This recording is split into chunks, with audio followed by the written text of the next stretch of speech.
السلام علیکم ورحمۃ اللہ وبرکاتہ نحمدہ ونصلی علی رسولہ الکریم اما بعد فاعوذ باللہ من الشیطان الرجیم بسم اللہ الرحمن الرحیم وخلق کل شیء فقدرہ تقدیرا۔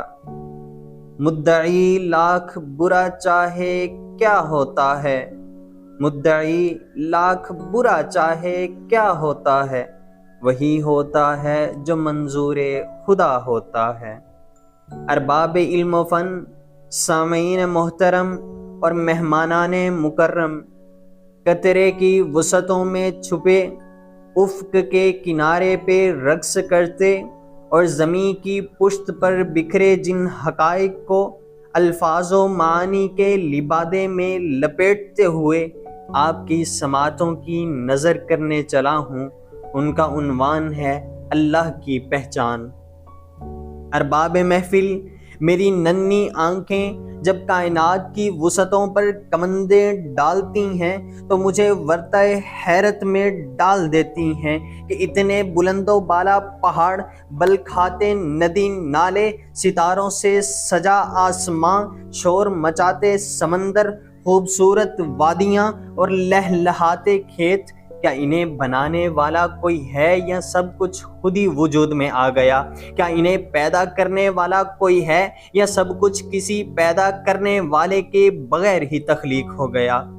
اگر ہم دنیا کی سب سے سچی کتاب قرآن مجید سے اس کا جواب پوچھیں تو وہ ہمیں بتاتی ہے اللہ خالق کل شیء، وہ اللہ ہی ہے جو ہمیں کھانے کو اچھی اچھی چیزیں عطا کرتا ہے۔ ان اللہ هو الرزاق، وہ اللہ ہی ہے جو سب کو پالنے والا ہے۔ الحمدللہ رب العالمین، وہ اللہ ہی ہے جس نے ہمیں بولنے اور گفتگو کرنے کا سلیقہ سکھایا۔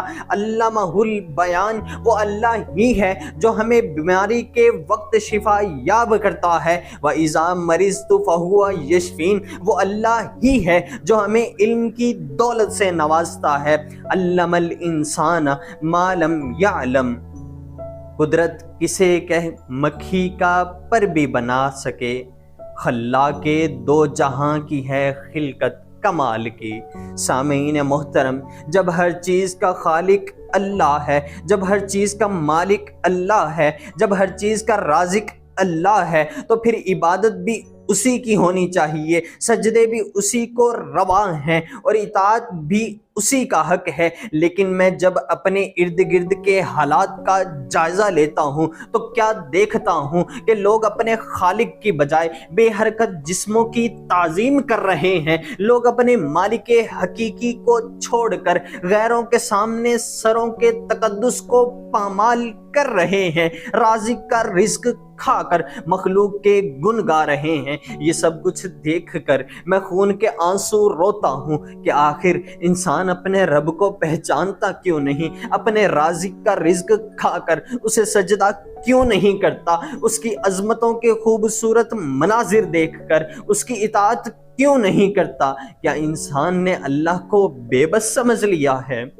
جی نہیں، وہ بے بس نہیں بلکہ مہلت دیتا ہے۔ جب اس کی غیرت جوش میں آتی ہے تو زمین اذا زلزلت الارض زلزالہا کا روپ دھار لیتی ہے۔ جب اس کی غیرت جوش میں آتی ہے تو سمندر کے پر امن پانی وحشت ناک سیلاب کی شکل اختیار کر لیتے ہیں، اور جب اس کی غیرت جوش میں آتی ہے تو سورج آگ برسانا شروع کر دیتا ہے۔ جب اس کی غیرت جوش میں آتی ہے تو ہوائیں طوفان کا روپ دھار لیتی ہیں، اور یاد رکھیے اس کی غیرت اس وقت جوش میں آتی ہے جب اس کی مسلسل نافرمانیاں کی جائیں، جب اس کی وحدانیت کا انکار کیا جائے، جب اس کے ساتھ شرک کیا جائے، کیونکہ اس کا اعلان ہے ان اللہ لا یغفر ان یشرک بہ ویغفر ما دون ذلک لمن یشاء۔